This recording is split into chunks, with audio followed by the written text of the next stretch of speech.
welcome back to Sunny Sunny Limerick, and I can even say it without irony this time. The World Masters Ultimate Club Championships continues our last game of the day here.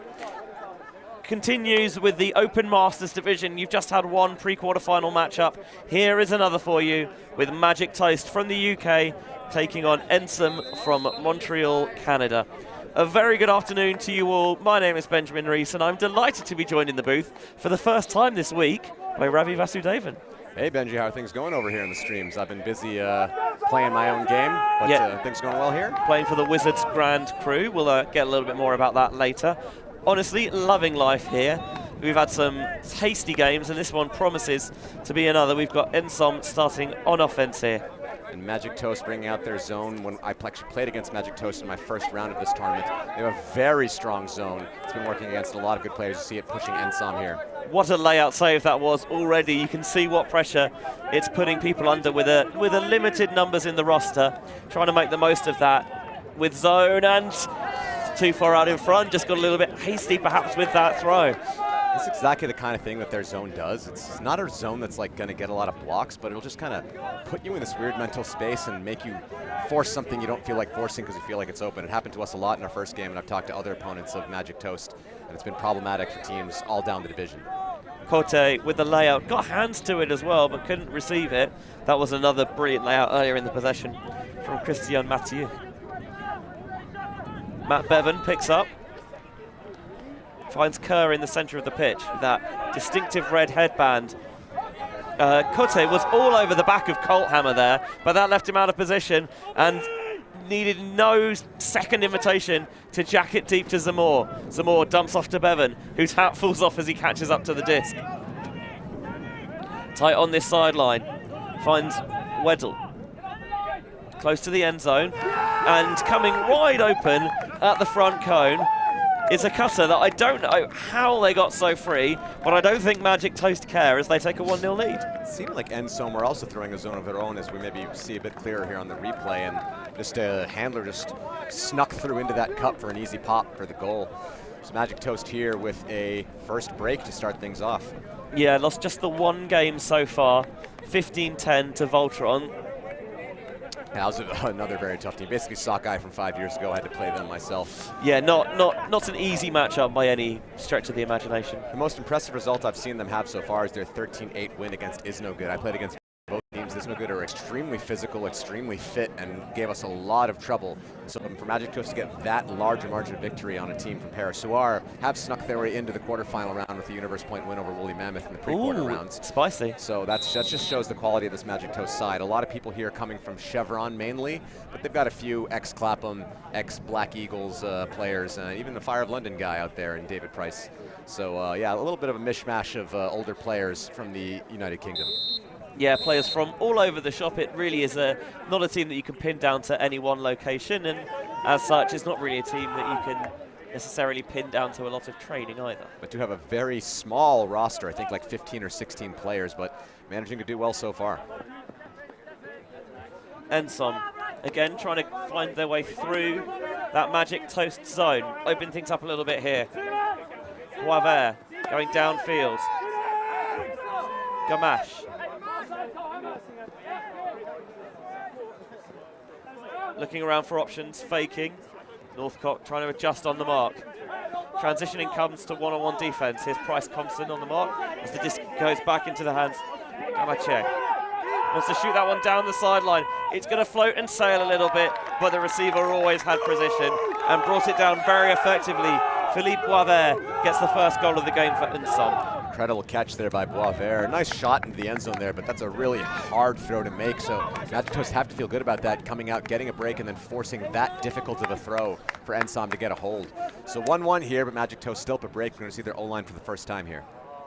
Yeah, there will be certainly some crossover between the two for Magic Toast, because when you've got a roster this small, it's only natural that players are going to have to play back-to-back and go both ways, if that makes sense. So what game did you commentate here in the pre-quarter rounds before, Benji? We had King Louis from St. Louis, Missouri, USA, up against Dead Circus from Halifax, Nova Scotia, Canada. Just escaped from my brain for a second. It's been a lot of ultimates over the past few weeks and past few days. And a game that's well worth watching back on the replay, I think. Who came out of that one? It was King Louis in the end, 15-11, but a game well worth watching with quality plays from both sides. Looks like we're going to get some zone from Ensom as well. Yeah, this is a bit of a... Well, just threw it straight to them, essentially. And a high release backhand will break and bring this game back on serve. And Ensom's got to be happy about that. A little 1-3-3, I think, there. Nice little different zone look, a bit different than Magic Toast zone, and just caught him off guard, forced a difficult throw. Easy pop for the score, so now we're back even on serve. Ensom up 2-1. Yeah, you're seeing here Walton with the disc in his hand. Wants that throw and go style pass, but Pinot is right there to pick it off, and then a quick little high release backhand finds Champagne for the goal.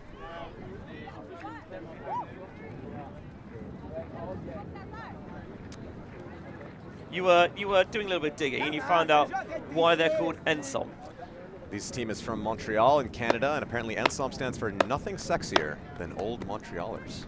And a nice little pun as well, because if you say it in a very flamboyant French accent, it sounds like they are very Ensom. Pull there, going for the brick. William Cornelius to center the disc for Magic Toast. Looks like Ensom is going to a more person-to-person match here. A bit of a sag off the handler, but a bit more one-to-one. Maybe a bit of a junky look, actually. Just trying something different, seeing if they can get some confusion out of Magic Toast here. Tyler back to Walton. Taking the centre handler role. Howell tries to sieve that through. Magnus Wilson looks exasperated because he didn't think the throw was there, but it went. Now Ensom on the far sideline. Champagne. All that flow is fluttery, and it flutters out of the hands. Cornelius picks up and rips it. He's looking for Tyler downfield, and Tyler has it batted away by Francis Martel. Yeah, a bit of a rush look there. Definitely, he was open with meters, but that throw way too floaty. Allowed two defenders to get underneath it. Into the centre, oh, miscommunication. Goes into the hands of Magnus Wilson. The lefty looking for the flick. Noblitz leaked out the back of that defence and makes the catch to make it two apiece, but that was not massively clean from Magic Toast. No, the first throw was definitely an attempt like that. Wasn't quite on. That throw there to Noblet while it was wide open, you got to hit a person like that in the end zone. So Magic Toast now 2-2. Managed to clean it up after that, but 2 turnovers to do it. So far this game has been the tale of 2 very good zony junky defenses. I think no score has been very easy so far yet this game. One score was clean, which was Ensom's second O-line point, but it was on a pretty difficult pass here. Ensom getting a couple turns before Magic Toast finally able to punch it in to the ex-Black Eagle, Mike Noblet. Yeah, Magnus Wilson, who's been playing for Clapham for many years. You may have even seen him suiting up for the Bullfrogs at Windmill. So he's got that frequent, extensive, high-level experience. For Ensom, they've had a slightly up-and-down tournament so far. Very solid wins, including victories over Status Quo, Masterclass, Volpertinger, and Mr. Frizz, but lost in a tight one on Universe to Woolly Mammoth, who, as you mentioned, just got knocked out of the pre-quarters by Is No Good, and a heavy loss to Boneyard, as most teams have this week. let's not sugarcoat it. 15-6. Yeah, so Woolly Mammoth, as we said, is now knocked out, and they were knocked out by a team who Magic Toast crushed. So in theory, by the transitive properties, Magic Toast should be the favorite here, but of course, we got to play the games out. Yeah, we've watched enough Ultimate to know that the transitive property does not apply like you want it to. Looking to throw and go through the front line of that zone. Oh, high release flick over the top, right into Bevan's hands. Bevan, the sort of spiritual leader of this team. Magic Toast. Chevron stalwart for many years. Yeah, Weddle picks up again. Another player who's played his trade for years on Chevron Action Flash, and going to be a call here. And that's again another look where the handlers cannot really deal with the zone. It's happened on both teams so far. Bryce Compson gets it underneath, dishes off to Weddle in very short order. Pick maybe? Yeah, pick called there. Weddle's defender, I think, got a little blocked up by Price Compson there, but will agree that he wouldn't have had a bit on the disc regardless. Just regaining a bit of positioning on that pick. Players cutting to the open side. Goes to Colt Hammer, who was playing for Chevron at London Invite this past weekend. Stall count rising. Stall out called. Obviously it's not up to me to decide, but I felt like that definitely sped up, and he might have got it down anyway. Of course, it's going to be hard for us to see here on the replay without a counter on the screen, but stall counts often don't quite reach the full 9 seconds they're supposed to. No, I think we've timed this a few years ago, and the average was 7 seconds, and we had an uncontested stall out at 4 seconds. 4 seconds. That's juniors for you. It was juniors. I think that'd be more of a veteran move.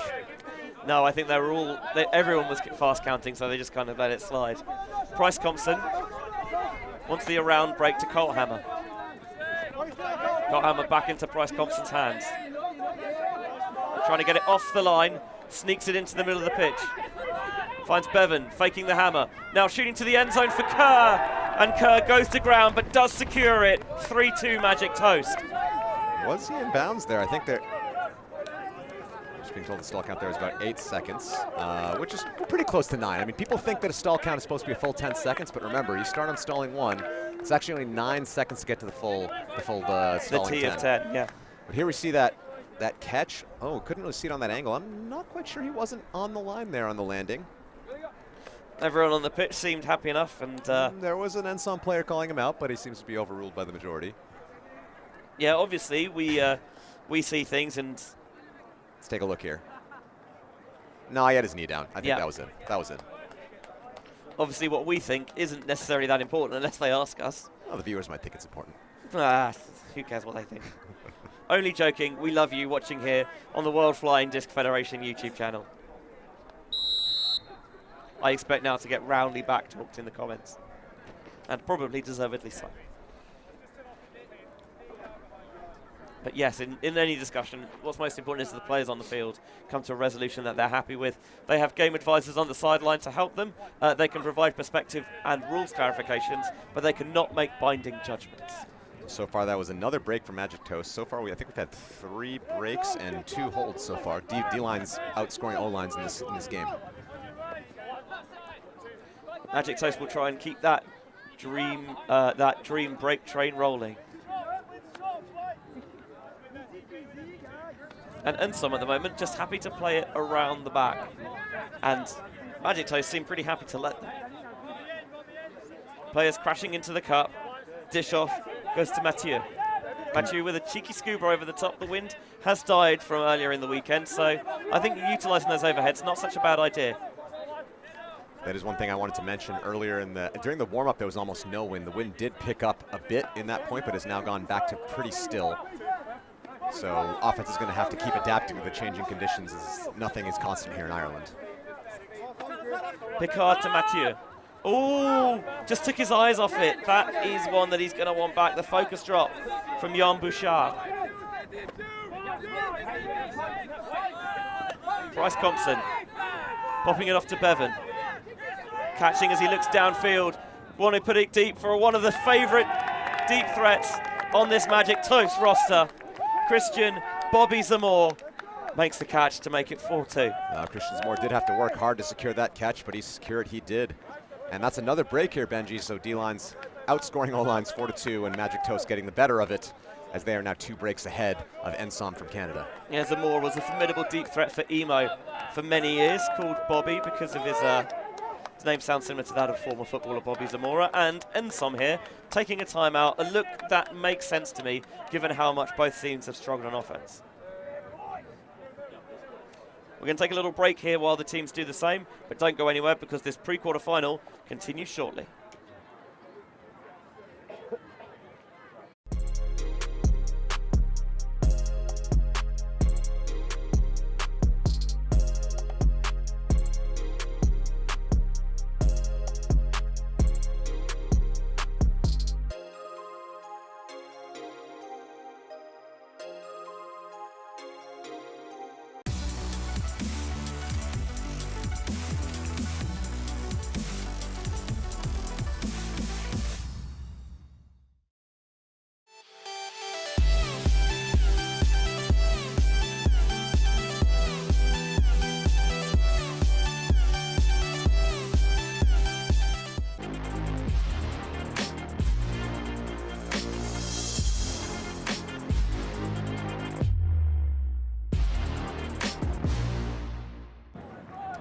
Welcome back to the WFDF YouTube channel. We are here in Limerick for the World Masters Ultimate Club Championships, and we have a Masters Open Division pre-quarter final matchup with Great Britain's Magic Toast currently sitting pretty with a 4-2 lead over Ensom from Montreal, Quebec, Canada. And that's a 4-2 lead, even a bit better than it sounds because they did start on defense, so they are up 2 breaks now here in this pre-quarter matchup. Broke on the first point, and then Ensom held, broke back, and since then a little bit of a roll for Magic Toast, going from 2-1 down to 4-2 up.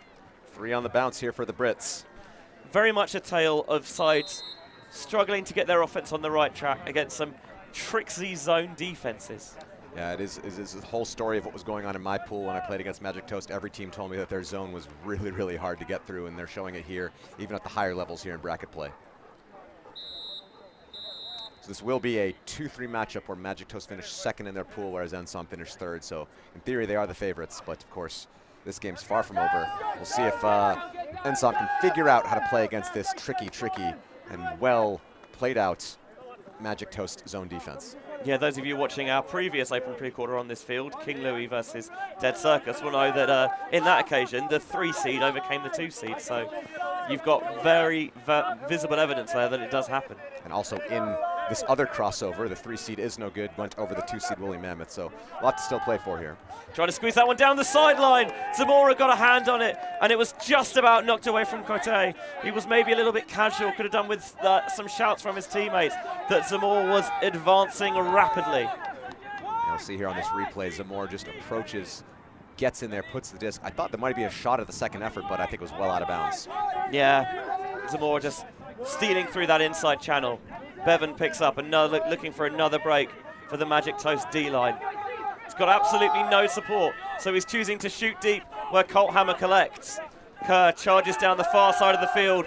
Colt Hammer rips it. This is going to hang. Kerr's there, but so are 2 Ensom defenders, and they combine to tap it away. Yeah, it was a bit of a height mismatch there for Kerr. 2 very big Montrealers getting in the way. That disc not the best option. Maybe a good option, but the execution just floated up in the wind. Gusts now picking up again. As we said, the conditions changing rapidly. It can go from no wind to gusty wind to sunshine to rain. Anything's possible here in Ireland. That's one of the most difficult things the teams are having to adapt to is the weather. Yeah, if you are a meteorologist, you can get away with it by calling it changeable. Ensom getting it past that front line of the Magic Toast zone, but it resets itself now. Being very effective getting those little pops into the cup, but it's methodical rather than surgical. And that throw just a little bit behind Tiviège. Bevan picks up quickly and finds Weddle. Weddle, Price Thompson wasn't looking there and he might have been open. Must be a call there. It seems like a lot of players stopped playing. Yeah, a bit of contact perhaps on the mark. Foul signalled by the game advisors. Uncontested. We'll come in on stall 1 here for Weddle. Checked in on the mark. Price Thompson comes underneath. Hammer plants and comes under. And he wants to put it again. This time Zamore's the target. And it goes over everyone. They all got suckered into going too far underneath it. And that'll suit Ensom just fine. It's a bit of a bummer there. I think Kerr should have read that a little better and let that. I don't think he was going to be the one to sky the pack. So he should have held back there and let Zamora go for the top one. He would have been able to catch that one uncontested if he just held back a little bit. Yeah, I'm with you on that one. Tiviège. Now they're trying to put it downfield. They've got a receiver who's got steps. Zamora will try and close the door, but he can't quite get round quick enough. And Genet makes the catch to make it 4-3. Joseph Genet there with amazing box out ability there to keep Zamora away from the play. I thought with that floaty huck, given how Zamora's been playing, he would have clearly got a paw on it, but Genet just really getting himself in front, taking the space and attacking the disc hard. You see here, Genet really having to go through. Zamora was just behind it. Great catch there by Genet, and Ensom finally managed to stop the bleeding, and they make it 4-3. Yeah, you see the closing speed from Zamora, but as you mentioned from Genet, it's that really solid box where he's giving himself a little bit of room to attack there. So rather than getting right underneath the disc, he's stopping Zamora a little bit short of it and giving him space to go up and get it.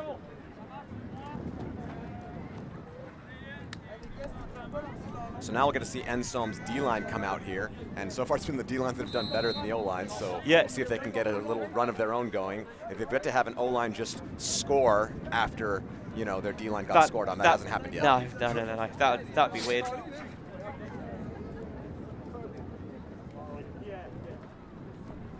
The pull goes up from Genet, who caught that goal.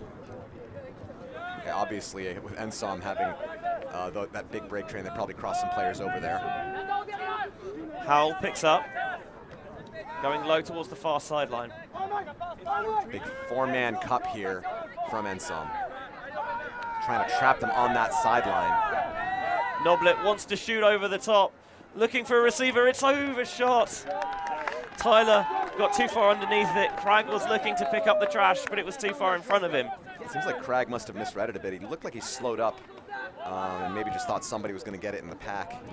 Again, Magic Toast having a little bit of an issue following the play and getting that second effort catch, which I think Cragg could have maybe had that. Yeah, I wonder if he's maybe just slowing down to see if there's a tip, so he's giving himself time to adjust rather than going full pound. And there's the Callahan. Tried to just pop it off, and Mike Noblet had other ideas. Intercepts for the Callahan goal and 5-3. Well, I guess turning it over deep isn't so bad if you could just get the Callahan afterwards. I think that was his plan the whole time. Sure, yeah, we'll go with that. So again, you see their Magic Toast. A lot of teams usually, you know, their O-lines don't come out there and throw a zone defense, but Magic Toast is so comfortable with their zone that they turn it here and immediately know they're ready to put something on. They don't want to play person to person. They're a very short roster. They don't want to have to play a physical, grindy game. They want to play intelligently and cause problems, and they do it there and score Callahan. 5-3 now for the Brits. Yeah, you know the phrase, work smarter, not harder. Yeah, that's exactly Magic Toast's mantra so far this tournament. It's working out for them well as they're inching their way closer and closer to a quarterfinal. Just the one loss so far on the week. A 15-10 defeat to Voltron 2020, who are a team that I'm sure the majority of people backing to go very deep this week. And we did see some other results down the line. Boneyard and Johnny Encore both destroying their German opponents. Boneyard winning 15-1 against the Goldfingers, and Johnny Encore winning 15-0 against Hardfish, the European Masters champions. And Hardfish are a top quality side. 15-0 is scarcely believable. Yeah, that just shows you the quality that some of these North American teams bring to this tournament, but the Brits here trying to knock down one more, as Is No Good did one already in the pre-quarter rounds. First pass is short from Ensom. Not a surprise to see Toast go zone again. If they come down a match really at any point on the D-line, I would be surprised. Into the backfield for Picard. Picard to Camache. Nice little throw to space in the centre for Tivierge. On the far sideline now is Boisvert. Already got one goal this game. Ensom looking for options downfield. They've transitioned into one-on-one defense, have Magic Toast. Inside flick, shot across the pitch, and then continued into the end zone for the goal. And there you see the quality of Ensom when they play person to person. They have very good break throws. They have very smart, timed cuts. But yeah, of course, Magic Toast not going to give them that for the whole field. But yeah, I wouldn't, you know, if I was Magic Toast, I wouldn't be too mad at just keeping that zone going, even when you get close to the end zone. It's working really well, whereas I think they're going to, you know, let a few of those off to go person to person. But as it is, 5-4, Ensom getting a hold. And like I said, I think that's the first, no, it's not the first. But anyways, it's a hold right after as their O-line comes in.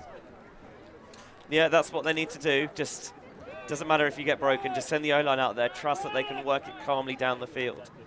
It feels like the offense for Ensom has at times been cleaner, but there's also times when it just hasn't worked at all.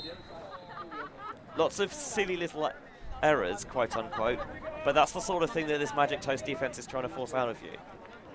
Game still tight here, 5-4, Magic Toast still up a couple breaks. As the pull again goes out of bounds for Ensom. And they set up their own defensive look here. It'd be interesting to see whether they're going to bring it over from the brick mark, and Walton will. Jogs it up to the cross. Martel on the mark. And they're trying to junk it again. So Magic Toast playing it short. Back to Walton. You see here 2 handler defenders with a few back there just trying to look and sneak in whenever they can. Nice break to Howell, which gives a little bit of space to work with. Holds the disc before finding Walton. Cornelius tries to find a little pocket there and gets it from that flick. Now to Wilson. Sounds like a transition coming. Indeed, they're dissolving into that match defense. Howell to Wilson. Wilson chugs underneath, but with the stall count rising, Wilson chooses to put it deep, and he puts it right on the spot to DT, Dave Tyler. Everything looking very cluttered towards the front of that end zone, and there's a call. Uncontested foul on the mark, it looks like. Dave Tyler kind of made his name playing for Bear Cavalry in the mixed division before playing on Clapham for a few seasons. Wildly experienced, as all of this Toast roster is. And that blade down the sideline to Howell will make it 6-4. You know, that back corner of the end zone is a place where maybe you don't think they're actually going to put it, but if a thrower like Dave Tyler, he can put the disc wherever he wants. Like you said, Bear Cavalry, he was European champion 2013 in Bordeaux with them. Had a Worlds campaign 2014 in Lecco. I think they didn't do quite as well as they would have liked. No, they lost out in the pre-quarter final to British rivals Cambridge, about the only time they'd lost to Cambridge in the entire 4-year cycle, which I'm sure they will love me reminding them about. But Dave Tyler still showing his skill here for Magic Toast. You see this nice throw to the back corner of the end zone. Blady put in this wind. A lot of skill to make that throw work, but Dave Tyler has it. Quite an indoorsy style throw. 6-4, Magic Toast holding on to their lead here, as Ensom's O-line going to have to come out and see if they can play a little better against this Magic Toast zone defense. First clean hold for Magic Toast's O-line. Wasn't necessarily the easiest of clean holds. Felt like there was that high stall shot down the sideline from Wilson, and again that slightly tricksy blade, but they made it work.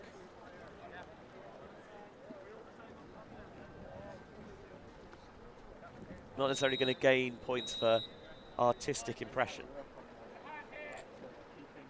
Colthammer here with the pull.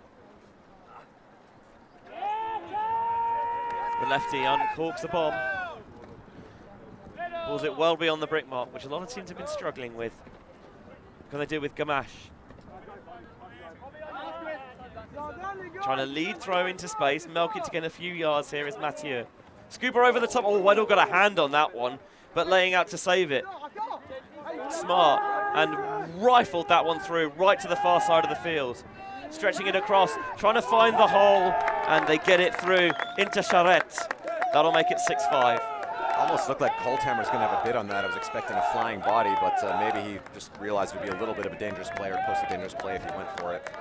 But as it is, it worked out for Ensom as they have a clean hold, make it 6-5. Really worked through that zone a lot better, though, as you said, that one scuba, nearly a turn. Aside from that, just rifling their throws through the cup and across the field. Yeah, it was a visionary flick across, really bisected that cup and opened things up, and then again zigzagged it right back towards this near sideline. There's the scuba, and you can see that gets tipped by Weddle.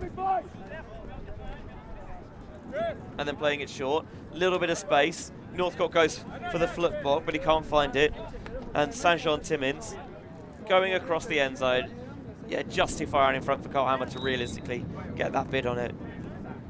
6-5 the score here. Magic Toast O-line to come out. Hoping to back up that clean hold on the previous point.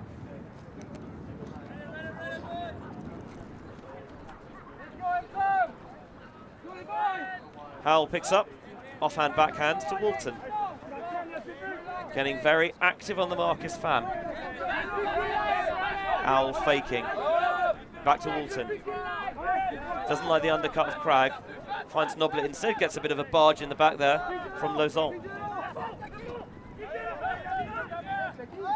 Wilson. Short into the gut of Cragg, and Wilson gets it back, and he's got no mark here. Trying to run the give-go between them to take advantage of it. And Wilson uses that lefty advantage, that inside backhand that seems to be such a devastating weapon for most left-handed throwers. Proves to be the same for Wilson and for Magic Toast at 7-5. John Howell there with their reception from Magic Toast. That was just a really easy point for them. It looked completely uncontested the whole way through. Nice give-go movement, nice inside breaks. Was, I think, the easiest offensive hold I've seen yet this game. Yeah, they didn't necessarily look too troubled by it that time.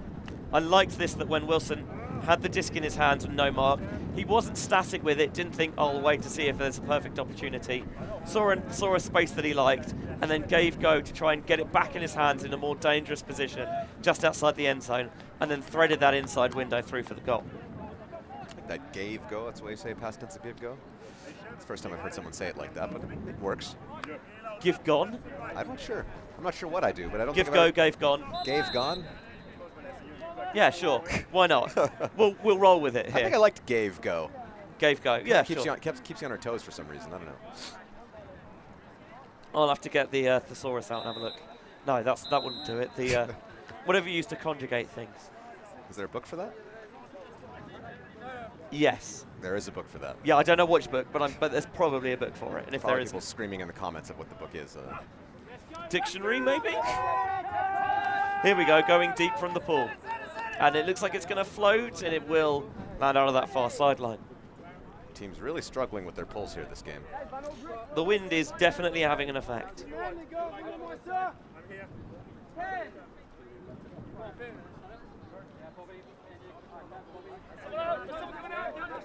Brought in by Ensom.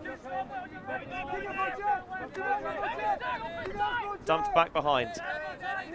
Playing it around the back, and having said I'd be surprised if they showed it earlier, they are just coming down match defense from the off here. The Magic Toast defense. That's a little bit of a piggyback there. Wilson there, I think, trying to ride the Ensom player a little bit.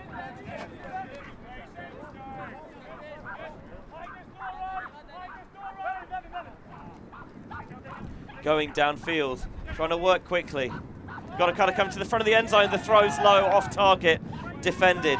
Charette was the intended receiver, but Noblet was putting enough pressure on to make sure that he couldn't stick the catch. Yeah, it wasn't the best of throws, to be honest. It was a little low and a little bit inside the path of the receiver, not quite into space. Gave Noblet the opportunity for the D here, and I believe Magic Toast are calling a timeout. Yeah, Weddle picked it up, put it to the front of the line and called the timeout, as you mentioned. That throw to the inside rather than the outside shoulder, and that's what allowed him to come through and get the block. And while the two teams take a break, we'll do so here in the booth as well, and we'll rejoin you very shortly.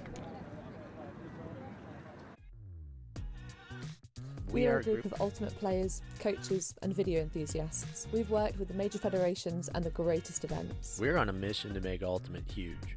We want our videos and live streams to be free to watch. We want to make stories that not only reach you, but also reach people outside the Ultimate community. Like and subscribe, Ultimate TV, the best in the world. Become a member and fund our work to cover more events in the future and to bring more stories and live coverage to the eyes of the Ultimate world and beyond.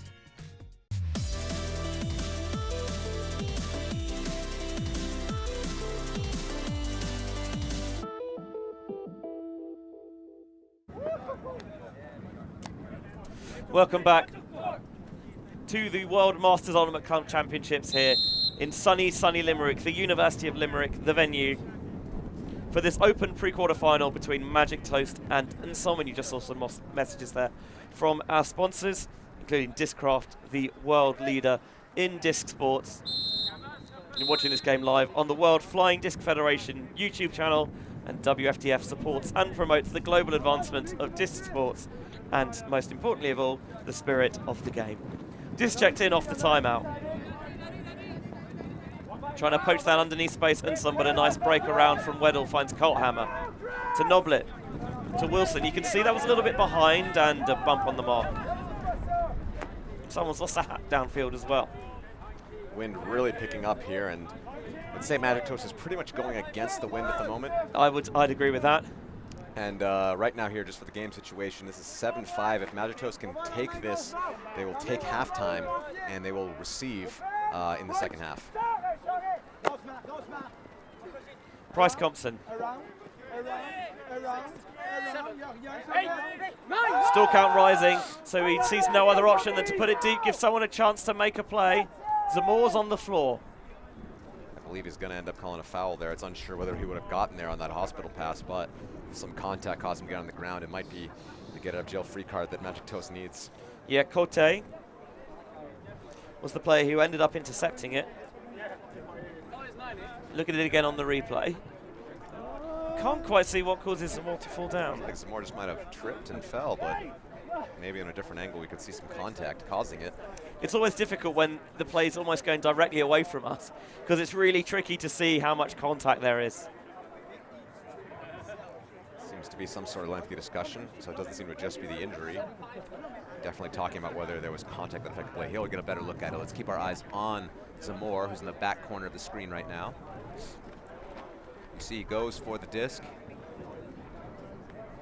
And then maybe there was a step on his foot, but otherwise I do not see contact causing that fall. I will say that when he's kind of laid on the floor like that, Zamora, it's a little bit of the paint me like one of your French girls position.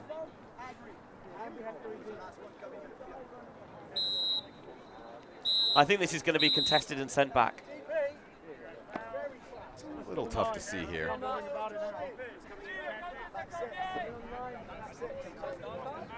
What do you think? Try and get it off the line or just rip it again?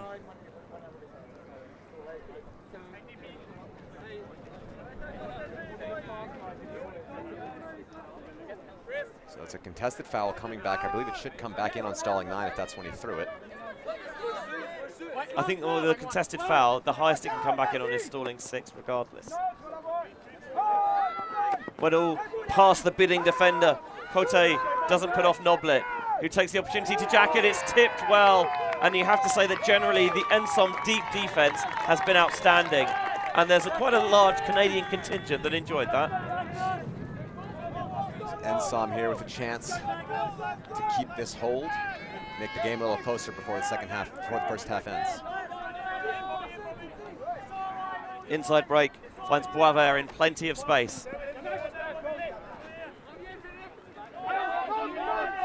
Again, Magic Toast sticking with the match defense, shooting it down the far side of the field. Colt Hammer thought he was going to bid, but again, he can't get himself set. And again, the target is Simon Charette to make it 7-6. Pretty low throw there, and I really thought Colt Hammer did have a bid on that one again, but Ensom managing to hold on and keep that catch. 7-6 now, as Magic Toast will hope to get out there and close out this half. But Ensom probably has plans of their own, try and disrupt this Magic Toast offense and get a break back. Yeah, I wonder if the force got a little bit greedy there, trying to get too far across to try and stop any throw going, and it left the space free on the break side.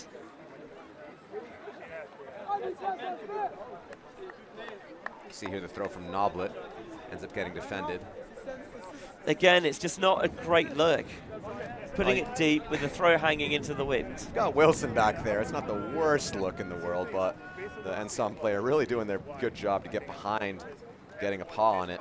Yeah, because these throws are hanging as well, it feels like a lot of the time there's multiple defenders there. So it's not just a one-on-one. Yeah. In any case, 7-6 here. Magic Toast still up. Still has a little bit of a cushion. Yeah, I know.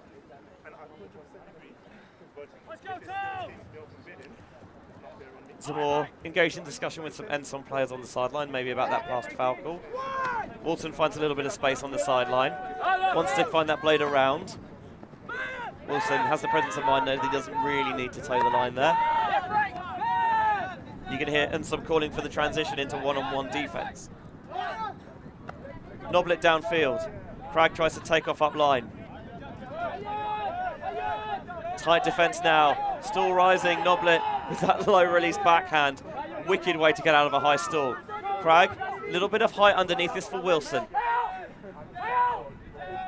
Wilson looking for Cragg as the reset and finds it. Ensom really doing a great job on team defense, forcing difficult throws. Just unfortunate that Magic Toast has all of them. A little bit of an Oyo there. A high release towards the break side. And Wilson to Cragg at the front of the end zone. Just keeping the disc recycled for long enough that eventually you get a cutter free. And that's 8-6.5 for Magic Toast. An extremely impressive point from both teams there. Like I said, Ensom's defense forcing a lot of difficult throws, but Magic Toast just showing they have the quality, they have the caliber, they have every throw in the book, and they needed every one to get out of that point. So now Magic Toast take a commanding 8-6 lead into half, and again, they start on defense, so they will get another chance for a hold to extend their lead. And yeah, great first half here at WMUCC in the Masters Open Division. Yeah, a hard-fought pre-quarter final, which is exactly what you want to see when you come into bracket play as the tournament ticks on. So, half-time, 8-6 Magic Toast lead. Two teams going to talk tactics, take a breather, get some food and some snacks on. I think we'll do the same in the booth, and I highly recommend you do the same at home as well. But don't go anywhere, because the second half of this game resumes in just a few minutes' time.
Ensom picks up, and they've got a short field. They've got another goal. It's tied up at 12. I cannot believe what I'm seeing Can here. Lola Dam chase that one down? That is a score for Hartlicker Elferkel. Fantastic run by Julia Lutz. We're on a mission to make Ultimate huge. And we believe that requires knocking down the paywall. We want our videos and live streams to be free to watch, and we want them to go viral. When you become a member, you enable us to improve our working relationships with tournament organisers, events and federations. And you'll help us to produce live stories for Ultimate fans, and to generate new fans with our enhanced content. We are a group of Ultimate players, coaches and video enthusiasts, and we want to bring you coverage on a more consistent basis. We want to make stories that not only reach you, but also reach people outside the Ultimate community. Ciao ragazzi, support the community. Let's subscribe Ulti TV. There's lots of the videos, posting, everything. Check it out. They are the best one. Woo! If you want to grow Ultimate Sports, become a member of Ulti TV. Regardez Ulti TV. Deviens membre d'Ulti TV et fais grandir ta communauté. Stop Ulti TV.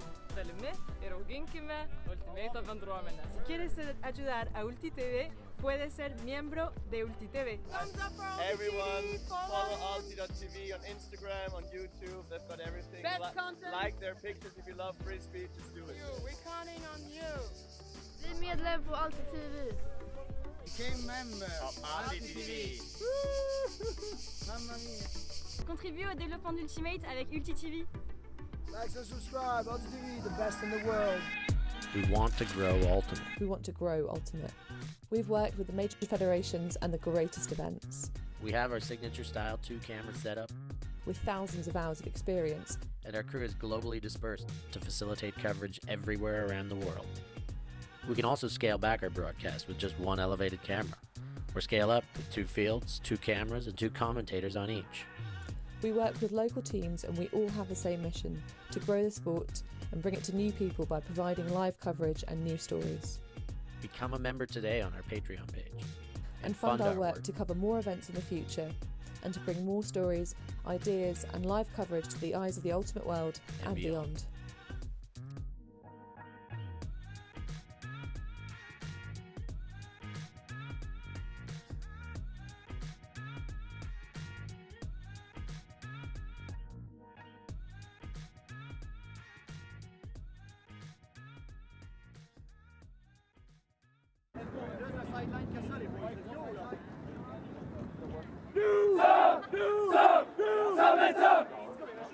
Come on.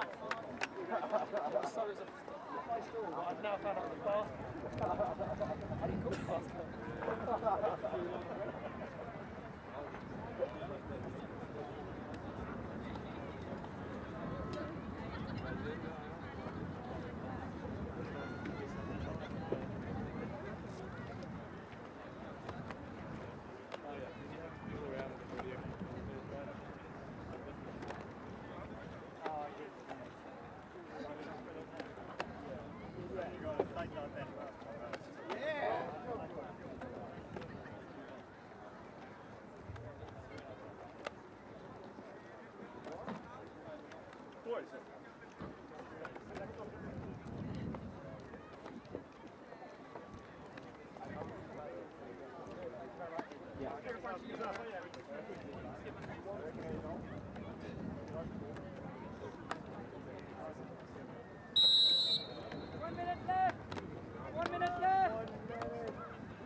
Welcome back to Limerick, the University of Limerick, the location for the World Masters Ultimate Club Championships. And you join us for the last game of the day, another Open Masters pre-quarter final matchup with Magic Toast from Great Britain leading Ensom of Canada 8-6.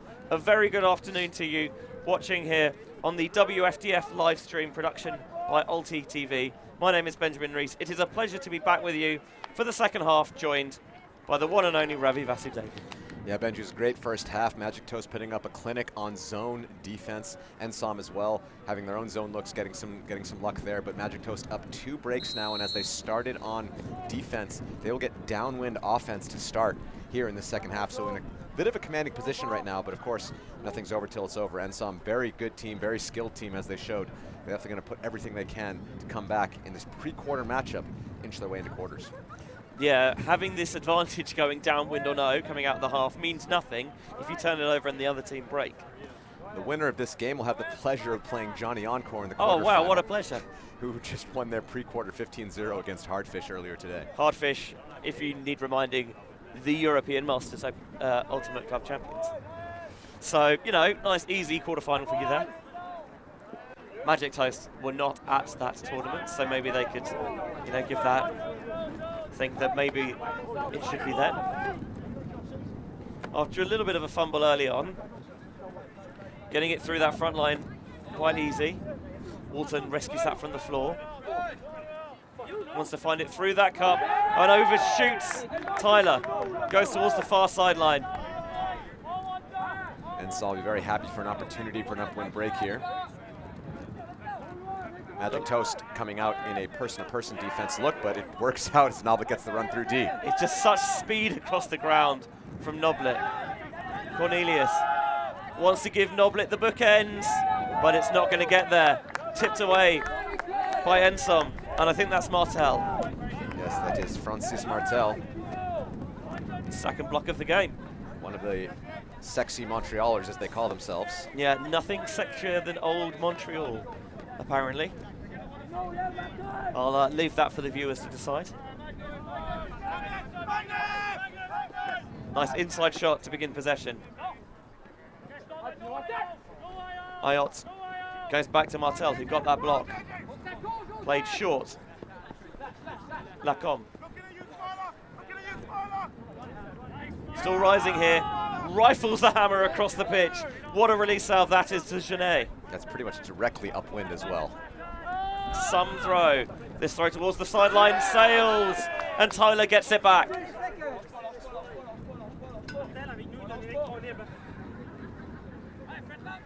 You could just see it float a little bit, and it allowed the window for Tyler to come storming through and get a big hand to slap it out of bounds. Walton from the sideline. That's personalised number 28 on his boots. Oh, and it's hand blocked! Jean-Lévy Champagne with a champagne play. Dishing it off. Ayot. High, this will float. And Walton lays out to get it back, although maybe a tad gratuitous. Pretty sloppy point here to start things off in the second half, Benji. Yeah, maybe that sort of broke up the rhythm and flow. That throw directly into 2 Magic Toast players. I don't know what he saw there. Wilson off the line, makes the first cut. 2 players in the same space. Foul called.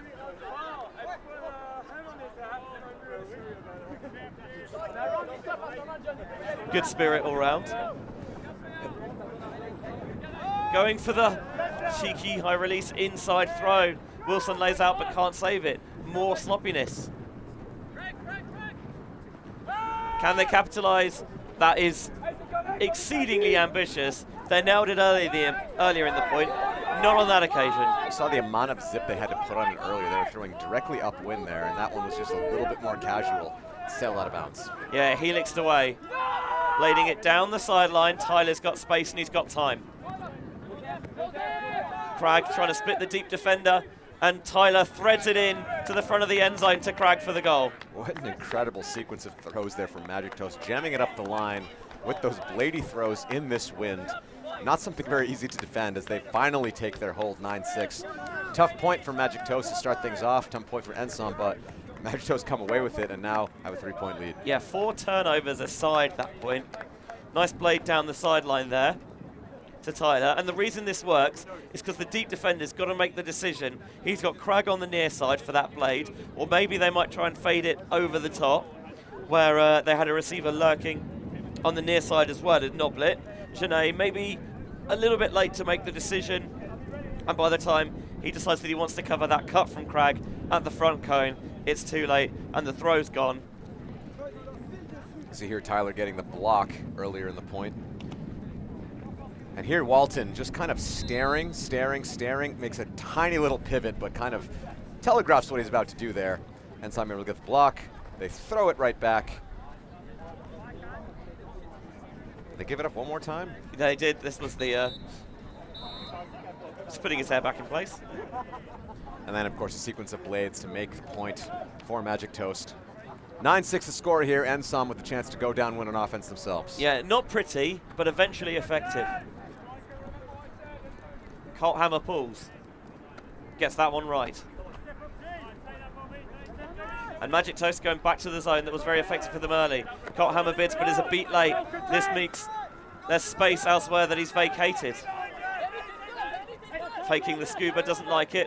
Pops it in towards the line. Picard. Could be another crash here, it comes. Gamache across the field. Bevan absolutely clatters his opposite number 37, Saint-Jean Timmins. Seems to still be smiles on Timmins' face, but it looked to me like he thought he was going to bid and then decided that he couldn't, but couldn't stop his momentum and absolutely barged him. But no ill intent as that one is blocked by Price Compson. An amazing layout block there from DP. What can the Toast D-line do? Colt Hammer comes to the open side. Into Price Compson, catches it in his knees. Hey, they all count.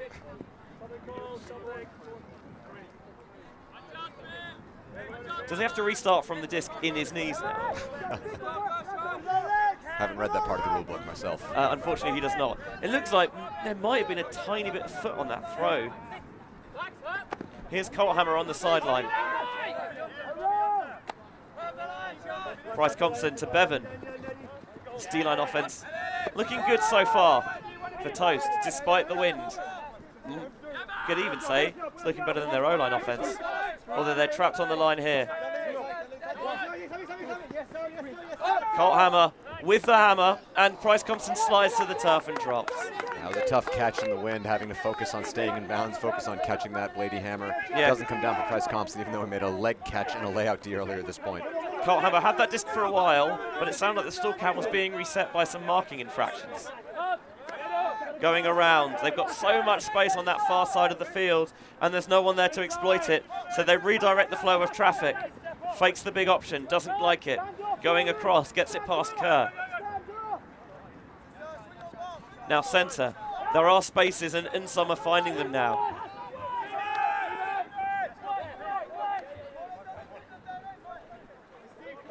Wanting to pop this off.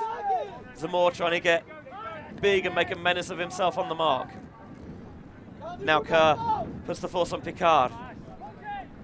Picard zings that inside shot into the front of the end zone for Sean Saint-Jean Timmins, and that'll make it 9-7. Sean Timmins with a great catch there. A lot of work he had there on that point for Ensom. Great sequence after they finally got it back, but it was a tough point there. One turnover each after the layout D from Price Compson, but did a great job in playing team defense, forcing that big hammer, getting it back. 9-7, game still tight. Yeah, they got them trapped on the sideline, and although, you know, they had that hammer, and it could well have connected from Colt Hammer to Price Compson, it's certainly not the easiest of catches to make. See here first, layout D from Price Compson. Then here, the rifling inside shot for the score. Kerr's trying to get as much in the way as he can, but he just oversets towards the far sideline, and that creates the space for the inside shot. It was the tiniest window of space, though. at the Ensom thrower had to find their 9-7 score again. Here in this pre-quarter matchup at the World Masters Ultimate Club Championships here in Limerick in the Masters Open division. Magic Toast in the driving seat, but it could certainly still go either way. Cornelius goes back to Howell. Howell back to Walton. He's got Noblet in plenty of space on the far side and eventually uses him. Pops it back to Walton. Into Howell's hands. They're happy to play it short at the moment. They have had some luck even with deeper throws. Walton finds this space, leads Wilson slightly. Wilson back to Walton. Cragg dishes to Cornelius. Oh, he wanted that high release to Cragg, but shelved it for the meantime. Takes the inside to him instead. Cragg looks at the end zone where Noblet sprints free, speed across the cast that cannot be covered, and it is 10-7. Nice offensive hold there from Magic Toast. Just smooth offensive flow and movement the whole way down. Didn't really seem bothered the entire point. And now they keep their 3-point lead 10-7. So Ensom fighting hard, but they're going to have to do something against this Magic Toast O-line if they want to come back in this game.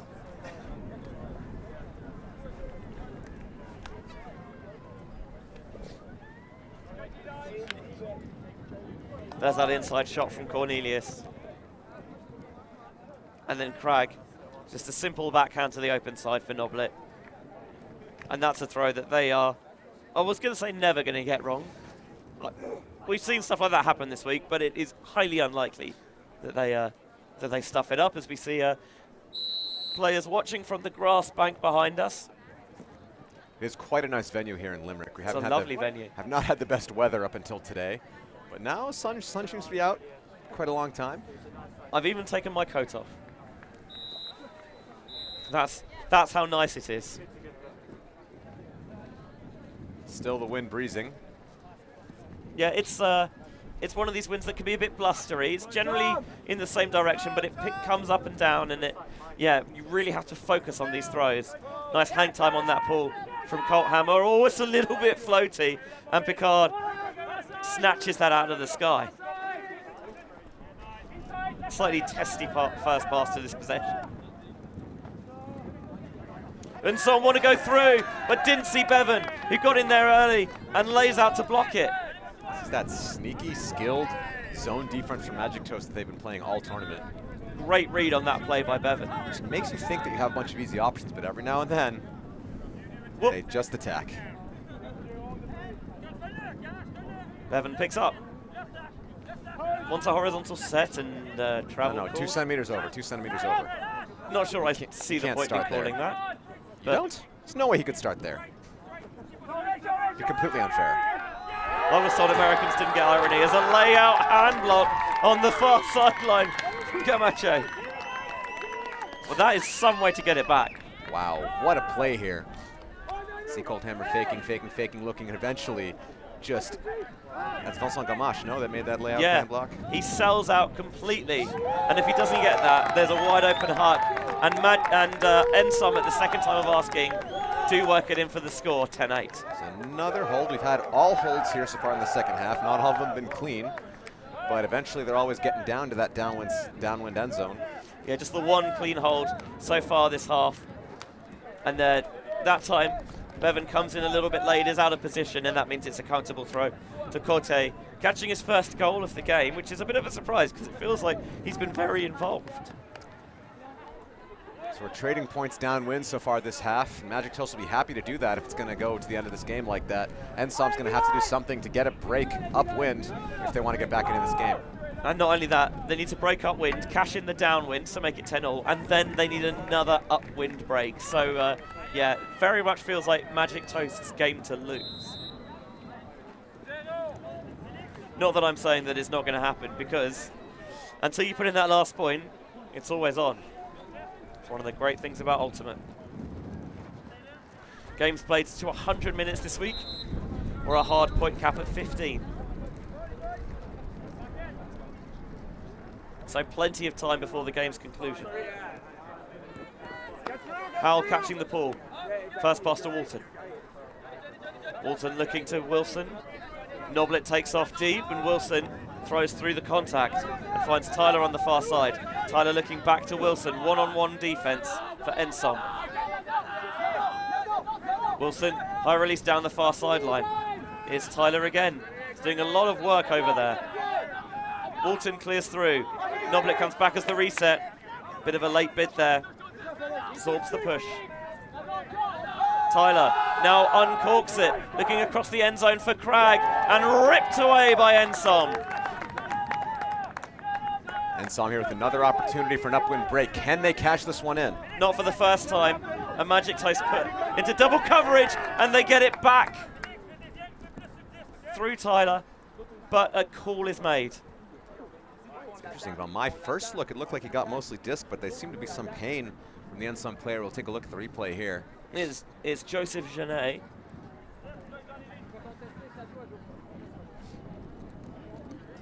Hard for me to judge from this angle.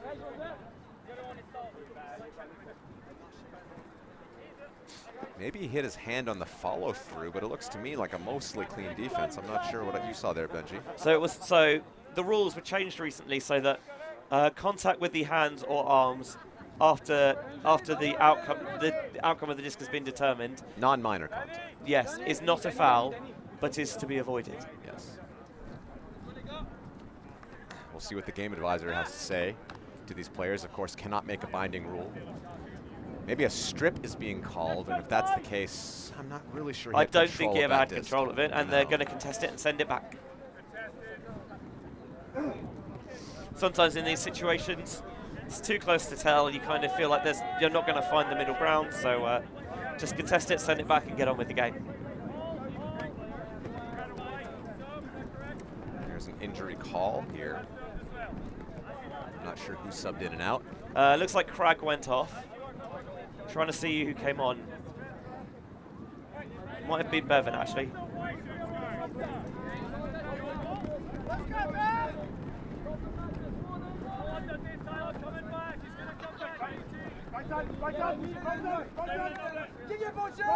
So looking for an important break here against the wind, the Ensom D-line. All short at the moment, now they've got a bit of space. Wanted to redirect the flow of traffic, but it's not there. Struggling to get cutters free, and they go towards the far sideline for Genet. Tyler going very flat on this force. High release into the center of the pitch. This is dangerous, and Hal bats it away comfortably. I'm really not sure why he went for that option there. Clearly, a high release casual throw like that in this wind is going to give a lot of options for Magic Toast to get the D. Yeah, and Hal's come up a little bit lame, I think. Yeah, I don't see that at all. Always going to invite pressure, and even if you come down with it, still a very risky option. Maybe Genet felt he had no other choice on a high stall. It seems like he never really committed to his reset, though. He was facing the upfield the whole way. Yeah, Howell is going to come off. Callahan comes on as the replacement. Getting that size in the red zone, always nice. And it also gives you another lefty on the pitch as well to change the angles of attack. Walton picks up. Wants to get the quick break around, and Ensom's red zone defense, which has been outstanding this game, comes up trumps again, this time through Ayot. Simon Ayot there with the D, keeping their hopes alive for this upwind break. This would still be a hold on Magic Toast's side. Faking the hammer. Not sure that Walton was ever convinced, but they go for the scuba instead. Oh, the spice, and it works for Champagne. Now they squeeze it in, and it is ripped by Picard. And ripped brilliantly. Genet takes the timeout. The worst timeout in Ultimate, in my opinion. You could hear some of his teammates yelling no as he called it. I know this is a very controversial opinion on what to do on these situations, but I really feel if you have a one-on-one matchup in the end zone, you take that. Yeah. You don't allow the whole defense to set up and clamp down. But anyways, what a great throw there to get themselves into this position. But I really feel like they put themselves in a disservice now as they allow Magic Toast to put on whatever kind of weird tricksy zone or hard person-to-person that they can to really make it more and more difficult for Ensom to score. Yeah, first the scuba, then the low release to the sideline, then that ripped roll curve against the wind, and Ensom take the time out here. What do you think they're going to draw up? I would guess they're probably going to push the stack a bit away from the disc, maybe isolate a player in the end zone, and have a handler come back to try and attack in the strike cut space, that up the line, and if that's really well defended, try and swing it out and try and center it and attack from there. That's what I would guess. It's a pretty classic end zone offensive set from the sideline. How would you defend that? Yeah, you just got to defend it by playing hard person-to-person defense, making sure you take away that upline cut. That's the first thing you want to take away. You do not want to get beat to the cone in any way. Maybe you have to give up a little bit on that dump, but you want to get yourself in a position to take away the upline cut, come back, cut off the swing, and try and keep them on this sideline and increase the pressure.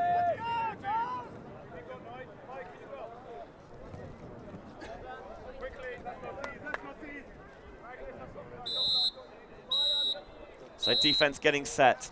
Christian Picard in that space to maybe attack up line. Tyler on the mark. Squirrels free as the reset. Now cutting back to the cone. Looking entirely at the reset though, wants to get it off. Colt Hammer gets a hand on it. What I didn't like there was when Picard caught that disc, he did not turn to look to swing. He tried to attack in the end zone. That is ripped from coast to coast, and Noblet just almost walks it into the end zone. Good Lord, that's an absolute exocet of a throw from Cornelius. Throw from Cornelius and the cut from Noblet just showing you cannot give 1 second of hesitation here if you're playing against them. And what did I say, Benji? Don't call that timeout on the end zone. You're going to allow the team to clamp down. And on top of that, like I said, when Picard gets that throw, you're going to see, oh no, here we're just going to take a look at the rip.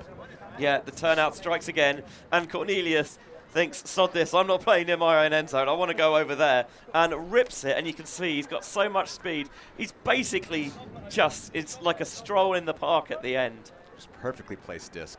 What a huck this is. What a huck. End zone to end zone, wire to wire, coast to coast. Good Lord. So that's a hold. Shock. It doesn't really feel like one, but it was a hold in the end. Well, 11-8. Magic Toast still holding on to their 3-point lead. Sorry, Ravi, I was just going to say that we haven't had a break since Magic Toast broke to make it 4-2. Yeah. Just traded since then. At the beginning of that game, there were way more breaks than holds, and then since then, it's been downwind, downwind, downwind offense, and no team's been able to really make something happen, as both teams have kind of figured out each other's zone defenses, sorry. Figured out is a big word. There have been lots of turns along the way. It feels like they know what they need to do. Whether they're doing it all the time is a different question. Popped forward. Ensom working it towards the sideline. Gamache. Trying to fake through the cup. Does get the high release away through Northcott and through Weddell. And it's gone all the way to the far sideline for Boisvert. Boisvert just outside the end zone. Tiviege to the end zone for Timmins. Cool as you like for Ensom 11-9. Yeah, that's one of the cleaner offensive points we've seen here in the second half. And Ensom doing a great job downwind, but again, Magic Toast happy to trade if that's how this game's going to end up.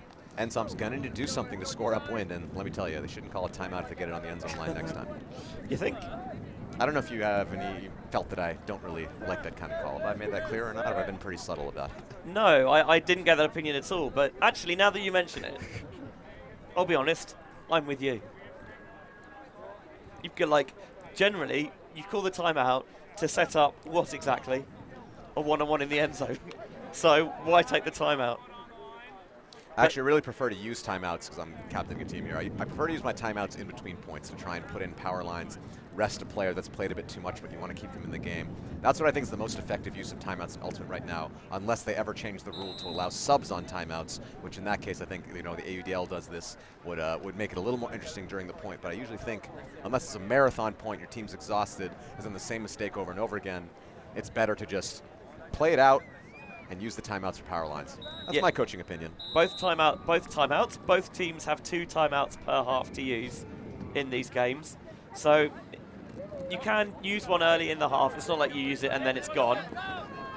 But not so many that you can just be wasteful with them. Still need to pick the right moments.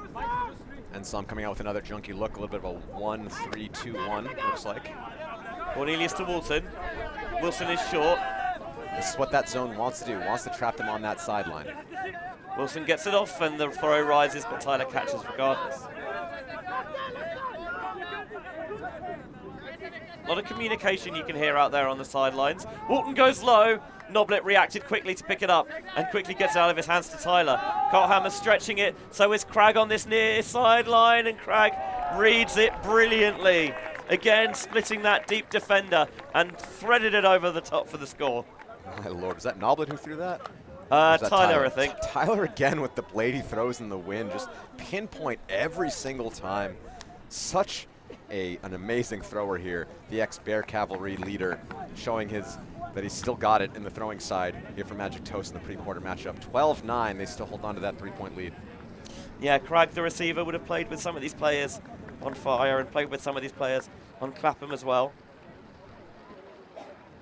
You see Tyler, before he's bladed it down the far sideline, this time it's the floater towards the near sideline, and actually Cragg's still got a little bit of room to work with as well. It's an incredibly placed throw by Tyler. Cannot speak enough about how amazing he's been with his flicks in this game. Yeah, it is a lovely feather of a throw. 12-9, Magic Toast have the advantage here. Looks like Bevan's going to pick it up and pull. Again, it's been all downwind holds this half. Actually, all downwind holds since 4-3. Yeah, strange. Especially because in the first point of the game, it looked like that every O-line was going to be an absolute struggle, but less so at the moment as we see some good doggos in the background of the shot there.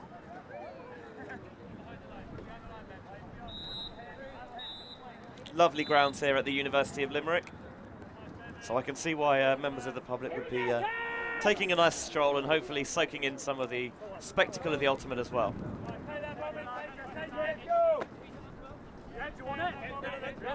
Mathieu swings and all the way across now to the far side of the field. Cote.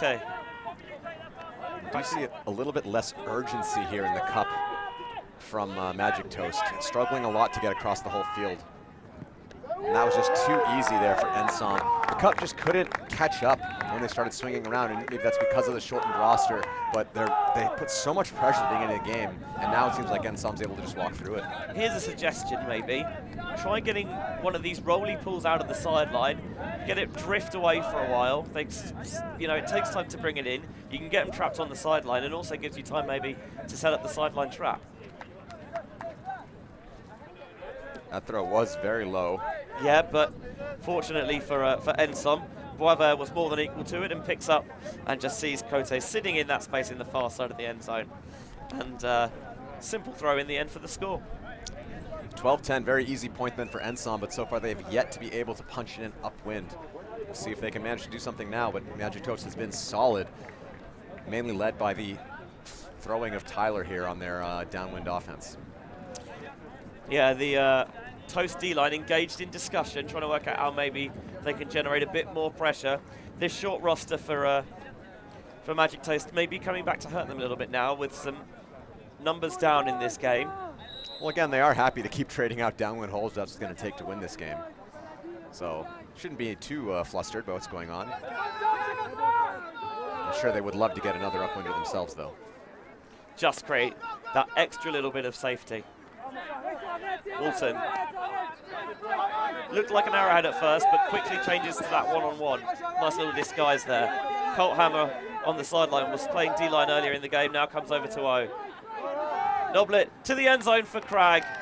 Cool, collected and simple for 13-10. Almost like a Christian Picard was going to come screaming in to try and make a bid, but he was just a little bit too far away. Great place disc. 13-10, another easy downwind hold. And again, Magic Toast happy to do this. That's what the rest of the game is going to be like. We said it earlier, work smarter, not harder. There's no point really exhausting yourself and tiring yourself out with this short roster. Just be clinical as you can on offense, and on defense, try if you can see if you can generate the turns, but there's no point injuring yourself and leaving yourself short-handed for future games. That's the one there where it feels like there might be the bid from Iot, but he can't get around, and this leading pass into the end zone for Cragg. 75 minutes on the clock, going up to 100 this game to get to cap, but it looks like by the way things are going, we're going to get to 15 before we have to worry about any of that. I would be surprised if we weren't, yeah. Dave Tyler comes over to play a little bit of defense now.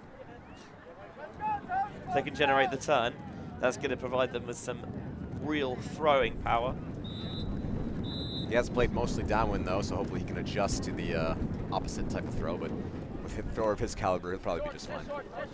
This time, Bevan pulls flatter. And it looks like they're going with match. Across the field, Timmins jumps to create that steady plane. Cote wants the reset. Price Compson tries to get big on the mark, but far too easy into Timmins for the score. Another quick and easy hold. The points are coming as quick as you'd like here in the downwind end zone. Magic Toast definitely frustrated by that point, but still holding on to their 2-point buffer. Yeah, for Ensom, those are the points they have to have. You know, get it downwind quickly and efficiently, give less time for the break. But can they turn and really generate pressure on the Magic Toast O-line? And if so, how do they do it? Because the zone they've tried in the past few points hasn't really looked like it works, because the last 2 holds for this Magic Toast O-line have been as clean as you like. And they've done it in different ways as well.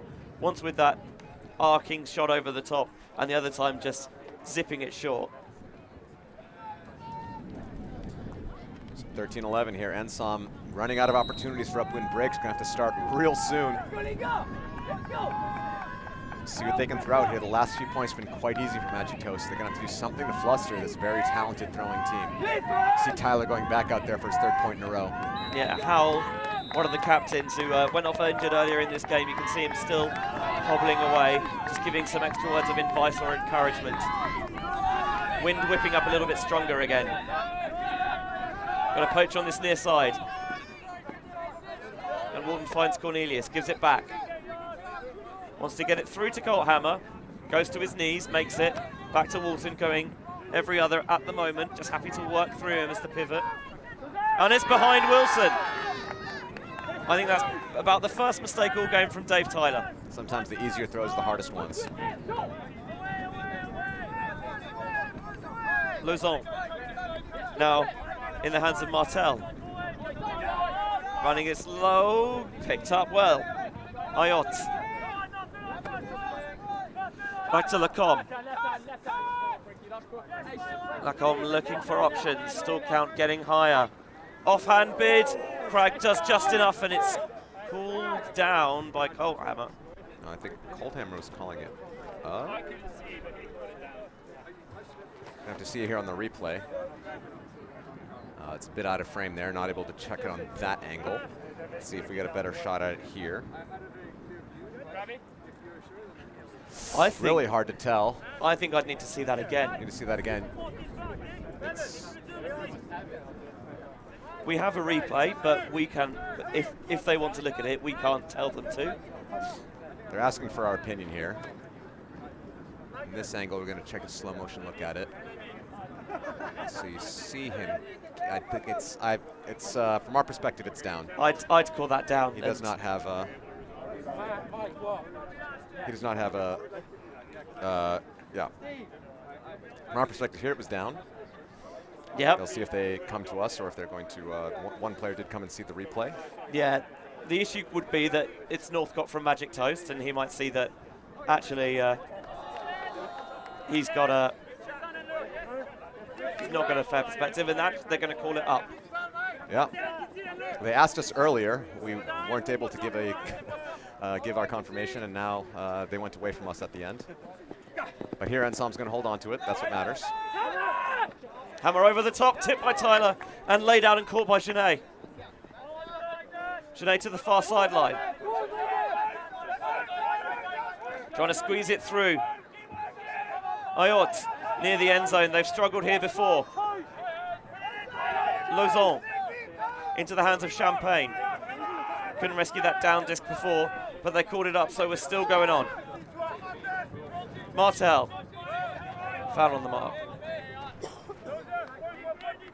Ensom here with a great opportunity to try and punch in this upwind break. This could change the fortunes of their game, as they've been unable to do so for a very long time now. Trying to zip it across the end zone, lays out, and it's a touch too far. Opportunity missed here, and now they're going to have to get their defense back onto this Magic Toast all line. See there the throw. I know what comments I expect to see in the YouTube chat. I will not deign them with a response. Never respect the YouTube chat. They'll come for you. Throw rises, Colt Hammer.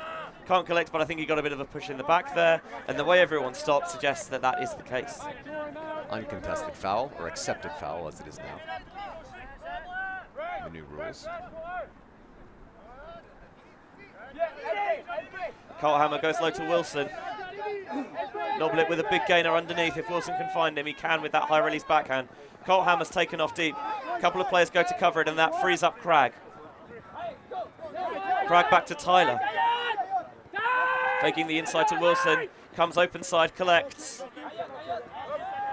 Cragg, oh, it's laid out and tipped, and Cornelius can't get it at the second attempt. Amazing play there by Ensom to keep things alive. You see the crowd is getting into it, as many of the other games around the campus are stopping. We got a bit more of a crowd here. The pre-quarter hour of the stream field stopped, and the crowd were enjoying that one, but I think there's a large Canadian contingent, and they weren't enjoying the Colt Hammer hand block. So Magic Toast get it right back and just on the doorstep here. Wilson looking for Wilson at the front cone. 1 point away from victory. I don't think Wilson was happy with the bid. Clearly was not, but they still do get the hold, and it's 14-11. Ensom has no more room for error here as they need to score. Tiviers goes over to apologize afterwards, which is good. They're going to need to score 4 on the trot to win this game, and by the way things have gone, it's a pretty tall order here against this Magic Toast team. Yeah, they have never scored more than 2 on the bounce, actually, Ensom, and they've only broken once all game. So, yeah, tough task. It's going to start here with a downwind hold, though, as Ensom going to have to come out confidently on this point, as they have the last few downwind points, to be fair. Yeah, there, the bid a little bit late. Yeah, he's completely boxed out, and Wilson just kind of turns around like, what's up with that? So Magic Toast 1 point away from getting into quarterfinals, where they'll face Johnny Encore from Denver in the United States. Who are in ominous form, if you're a Magic Toast fan. Just the casual 15-0 win over reigning European champions Hardfish. As you do. Easy, yeah. Bucky on stats next to us just kind of nods like, oof. Ensom here with their last time their O-line's going to take the field in this game. Do or die now for Ensom. Will they be sitting pretty after a comeback? Look at Magic Toast pop up with another D. Ripped, jacked, whatever you want to call it. The put to the far side, the layout bid is out the back and it doesn't quite get there. There's a foul call there on Bryce Thompson, who was claiming that there was contact, but it was after the throw was released. But no, I think he's retracting that energy, uncontesting the foul. Valiant attempt regardless. And there's an injury down there on the bid at the back of the end zone as well, it looks like. Yeah, Mathieu might have overexerted himself there. Having some trouble getting to his feet. Uncontested foul, as you mentioned. Foul, accepted foul, and an injury. Same. See some fly holos and players on the sideline, as well as, again, some good doggos in the background.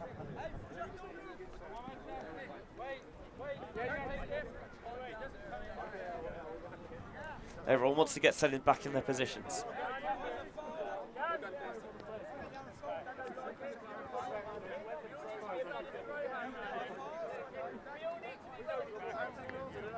Bryce Thompson there with some very expressive hand signals.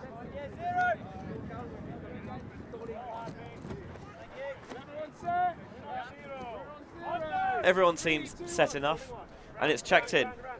This time, rather than do it again, it's going to be a bit more circumspect. Picard downfield, blading off the hands of Shanae.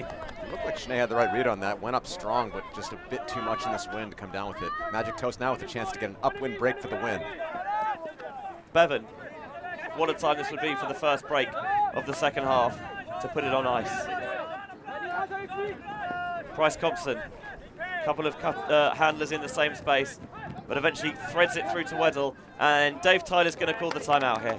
not as upset with that timeout. Still a timeout in game, but not, at least not on the doorstep. Magic Toast here know that they have a golden opportunity here to put this away earlier than they would need to. So a final time to just take a little bit of a mental reset. We will do the same here in the booth. But the end of this game returns after these messages.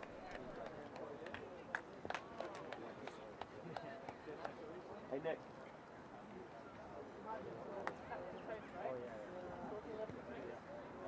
Yes, quick one, please.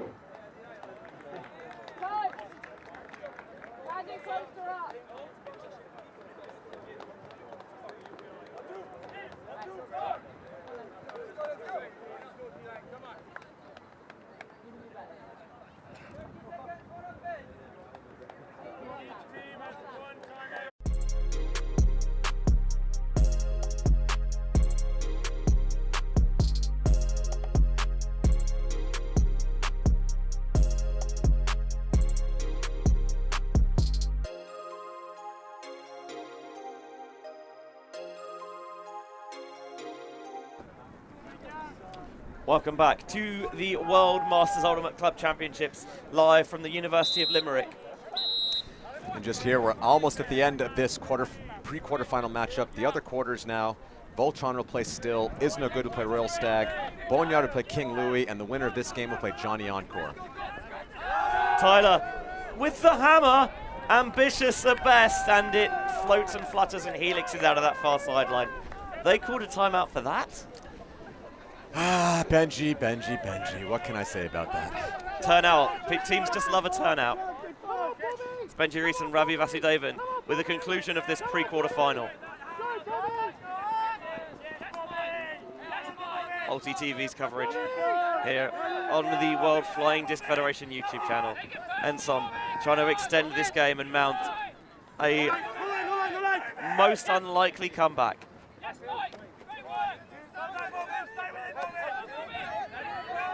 Came out on this point on offense, ripped down the center of the field, right down Broadway.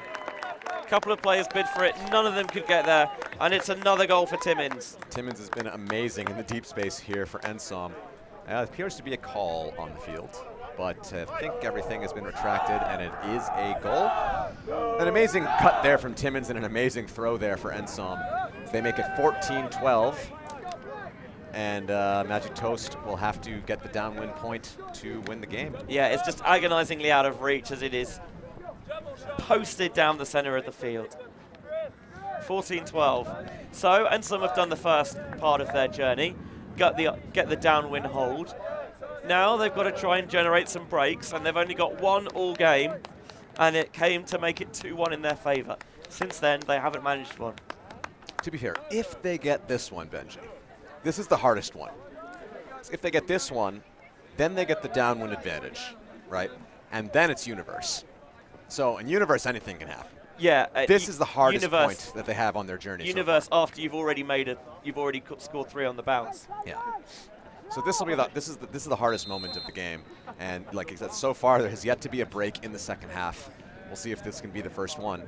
Magic toasted the golden opportunity there, but again calls the timeout, turns it over. What can you say? Anyways, let's see what Ensom brings in here. They're going to go person to person or try one of their tricksy zone looks. Every point been downwind for the majority of this game. Did that land in or out? That landed in. Woof. Just in, but in. Walton picks up. He's got Cornelius in a little pocket here, fakes it, and goes back to Tyler. We've seen Tyler with some pinpoint bombs this game. This time it's just going laterally to Noblet. Back to Tyler. Very loose set here from Ensom.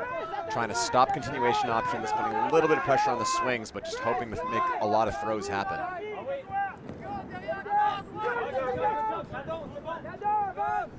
Crag, this near side of the field. Brilliant toe of the line. Ensom player on the sideline as well. Calls it in very spiritedly. Wants to pop to Tyler, gets it off under tight pressure. Wonder when the jack's coming. There it is down the field and got suckered into getting underneath the disc. Just completely misread there by Noblet under pressure. And Ensom have a chance here. You did feel that the huck was coming, that it was still counter rising, and it was getting very tight near their own end zone. There's that toe off the line by Cragg, expertly done. Balletic footwork almost, on a bit of toe drag swag. But what can Ensom do with it? Can they get the upwind break that they crave? Nadon. Scuba's over the top. This should be Wilson's. Picks it off with ease in the end zone to Cragg. And it will be Magic Toast in the quarterfinals. What a lovely game here by Magic Toast. Second half, incredibly clean, all downwind holds. Magic Toast hold on to that 3-point lead they started the second half with all the way down the stretch.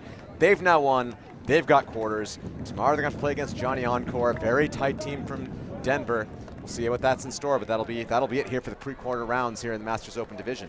Yeah, for Magic Toast, small roster coming into the weekend. You could see that they were struggling for players as well. We saw Howell leave the game earlier as well, and they managed it well. It wasn't a complete, shellacking of a performance, but they did what they had to do, managed the game, saw out that comfortable 3-point margin with a 15-12 victory over Ensom here in the Masters Open pre-quarterfinals to end our coverage here on the Wednesday of the World Masters Ultimate Club Championships live from the University of Limerick. It's been a pleasure to bring you another wonderful day of Ultimate, and the best part is it continues. We've still got 2 more days of 2 full pitches before the final day on Saturday as well. It's been an absolute pleasure to be here with you. This broadcast is copyright 2022 of the World Flying Disc Federation, and on behalf of all our Ulti TV crew and for Ravi Vasudevan alongside me in the booth, I am Benjamin Rees, and we will see you on the other side.